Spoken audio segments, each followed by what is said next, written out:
They say some moments stay with you forever, like a shadow you can't shake. For me, that moment came 2 years ago, and in the blink of an eye, everything I thought I knew about my family, my husband, even myself, shattered.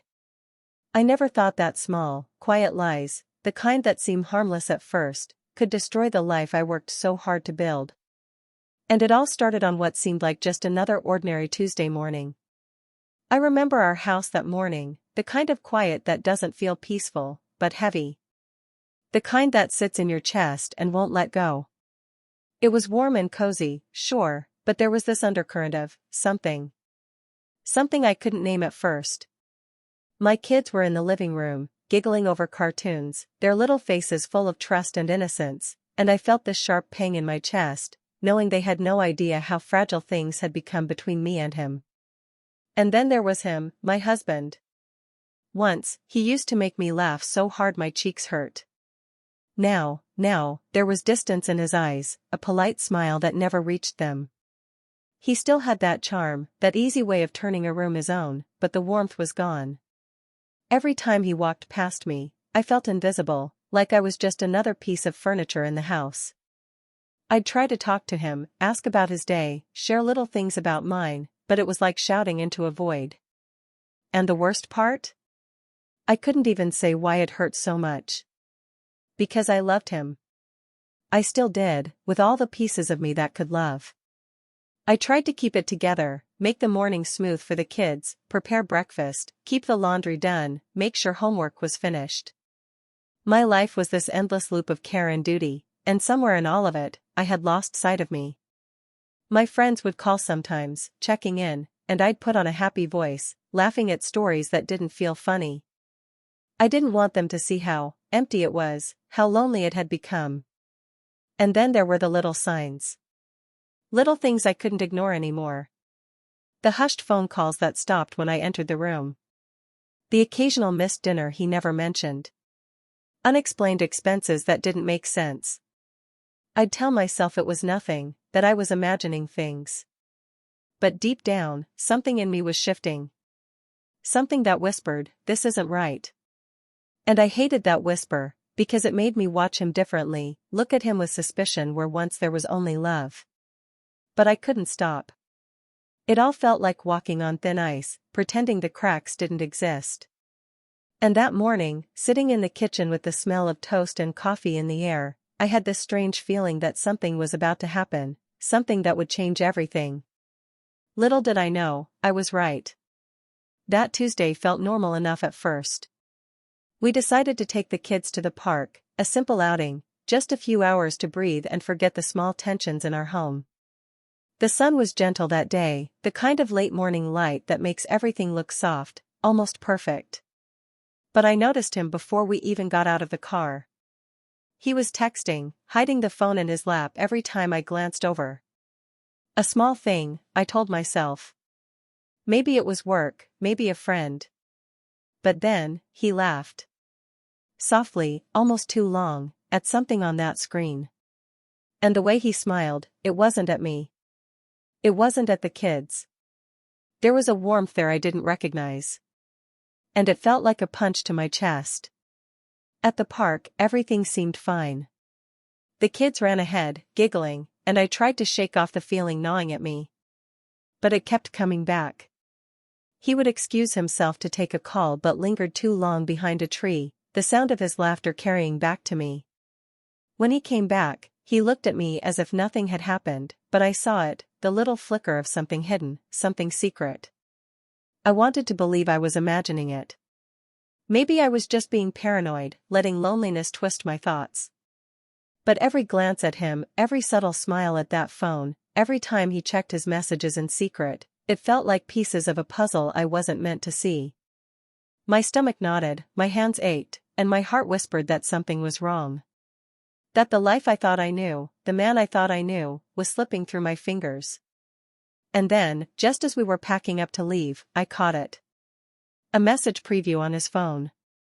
Just a name. Just a few words. But enough. Enough to make my world tilt, enough to make me question every moment we'd shared in the last year. I wanted to confront him, to demand answers, to scream, to beg for truth, but something held me back. Maybe it was fear, maybe shame, maybe the hope that it was all a mistake. Whatever it was, I stayed silent, carrying that weight with me as we drove home. And in that silence, I felt the first cracks of my world begin to widen. That night, I couldn't sleep. I kept replaying everything in my mind, the laugh, the secret smiles, that name flashing on his phone. My heart felt heavy, like I was carrying a weight I didn't belong to. I kept asking myself over and over, am I imagining this? Is it me? Am I reading too much into something that isn't real? But no matter how hard I tried to push the thought away, it lingered, stubborn and sharp. I wanted to believe the man I married was still the man I loved. I wanted to trust him, to see the warmth and security I once felt in his presence. But the nagging voice in my head wouldn't stop, something was off, something hidden. And every time he walked past me casually, laughing at something I couldn't see, my stomach would tighten, my chest would ache, and a sense of panic would rise like water in my throat. I told myself it was nothing, just stress, work, life, but deep down, I felt this growing unease that I couldn't ignore. I tried to maintain normalcy for the kids, to make the home feel safe and whole, but even as I served dinner and laughed at their silly jokes, my mind was elsewhere. Every joke he made, every casual glance, felt like a test I wasn't sure I could pass. I longed for connection, for reassurance, for a love that felt real. But at the same time, I feared shattering everything by asking the wrong question, by pushing too hard, by confronting the truth too soon. And so I stayed silent, carrying the fear, the longing, the doubt inside me like a secret no one else could see. Every smile I forced, every "it's okay" I said, was a battle against the storm growing in my heart. I was torn, between love and suspicion, hope and despair, loyalty and self-preservation. And I knew, deep down, that this storm was only just beginning. The days that followed felt like walking through a fog. I tried to keep life normal, for the kids, for myself, but the signs kept piling up, impossible to ignore. He would get home late, claiming work, yet his explanations always felt off. And then there were the hidden messages. Sometimes I caught a glimpse of his phone, just for a second, a name I didn't recognize, a word that didn't belong. My chest would tighten, my hands would tremble, but I had to look away, because looking too long felt like seeing a truth I wasn't ready to face. I found myself watching him more than the kids.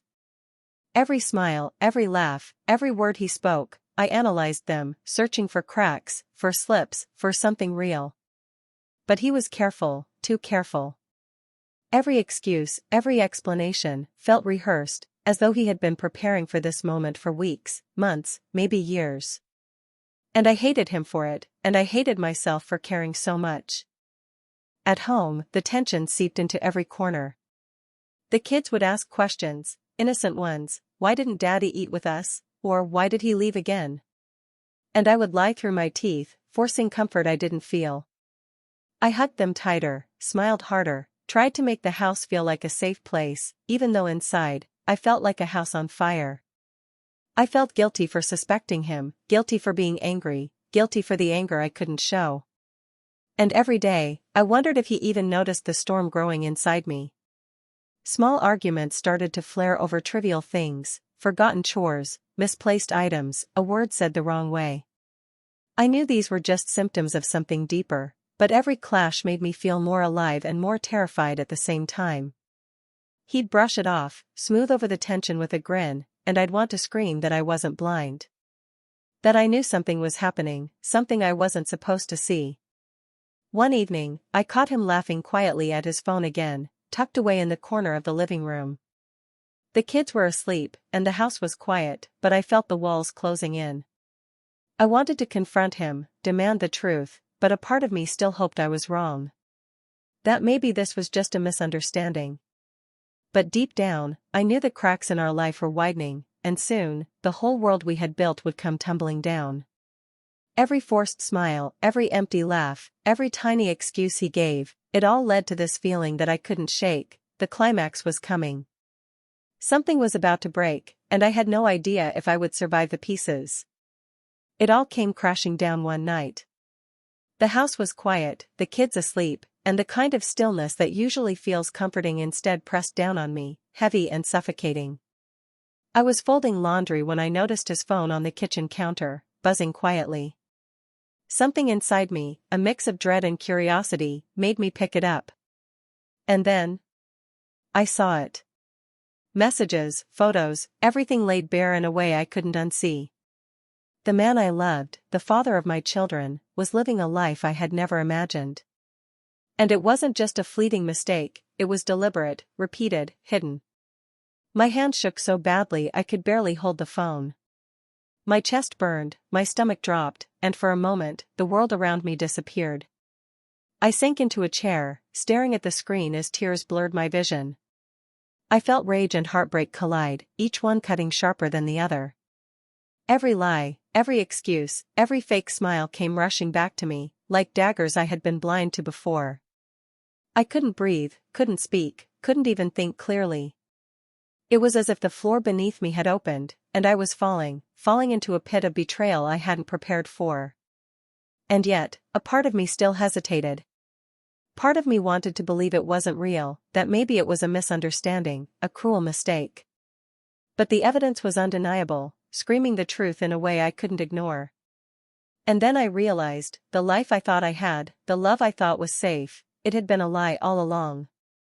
I wanted to run, to scream, to collapse, to shake him until he told me it wasn't true. But he was asleep upstairs, unaware of the storm raging below, unaware that the foundation of our family had just cracked irreparably. I couldn't believe what I was seeing, but I had no choice but to face the truth. And that's when everything fell apart. If you're watching this, and your heart is already racing, stay with me. Don't miss what happened next. Subscribe to Stories by TE to stay with me through this journey, because the aftermath is where the real story begins. The next morning, I moved through the house like a ghost. Every step felt heavier than the last. My hands shook, my chest ached, and I couldn't stop thinking about what I had found. I wanted to cry, to scream, to throw things, but instead I went through the motions, making breakfast, packing lunches, pretending everything was normal. But nothing was normal anymore. Not for me, not for him, not for the kids. When he came downstairs, he noticed something, just a flicker, a change in my expression, but he didn't ask. He never asked. He just nodded, grabbed his coffee, and left for work. I could feel the defensiveness in him, the subtle distance growing wider by the hour. I didn't know if he would deny it, lie again, or act like nothing had happened. And that uncertainty was its own kind of torture. The kids. I could see it in them too. Small things, hesitant questions, silent stares, the way they lingered near me a little longer, looking for reassurance they couldn't put into words. Dinner felt strained, every conversation clipped, every laugh forced. I kept thinking, I need to protect them. I have to act like everything's fine, but inside, my heart was breaking all over again. Every word I spoke, every smile I forced, felt like a mask I couldn't remove. Life in the house became a delicate dance, each of us circling around a truth too painful to speak aloud. Even the walls seemed to hum with tension, every room heavy with unspoken questions and simmering anger. I realized then that the damage wasn't just in the lie, it was in how it changed us, how it infected every interaction, every glance, every touch. And I knew that the real struggle wasn't over the betrayal itself, it was living in its aftermath. As I sat alone in the quiet of my room that night, I felt like I was collapsing inward, piece by piece. I kept asking myself over and over, did I miss the signs? Could I have stopped this? Did I fail my family somehow? The questions spiraled, endless and unanswerable, and every time I thought I had a grip on my feelings, another wave of guilt and sorrow pulled me under. I felt torn in ways I never thought possible. Part of me wanted to leave, to escape the suffocating lies, the betrayal that had poisoned the home I once loved. But another part of me stayed, clinging to the children, to the fragments of what was left of the life I had built. I wanted to protect them, shield them from the reality I could barely face myself, even if it meant swallowing my own heartbreak every single day. And then there was love. Or what I thought was love. Could I still love him after this? Could I forgive, or at least survive alongside someone who had shattered my trust so completely? The questions had no easy answers. My heart ached for the life I imagined we would have, the warmth we once shared, and yet it was gone, replaced by a coldness I couldn't ignore. I realized then that some scars aren't visible, they stay in your heart, shaping every decision you make after, lingering in the silence of your thoughts, whispering every time you try to trust again. I didn't know what the next day would bring, or the next year. But I knew that my life, my family, and my choices would never be the same. I know this story isn't easy to hear, and honestly, it's not easy to share. But if you've ever faced betrayal, or if you know someone who has, I want to hear from you. Share your thoughts, your feelings, your experiences in the comments below. I promise, you're not alone. And if you want to stay with me as I share more stories that dive into the messy, complicated, and sometimes heartbreaking sides of love and trust, subscribe to Stories by TE. Don't miss the next story. I promise you, the journey doesn't end here. There's so much more to uncover, and I want you right there with me.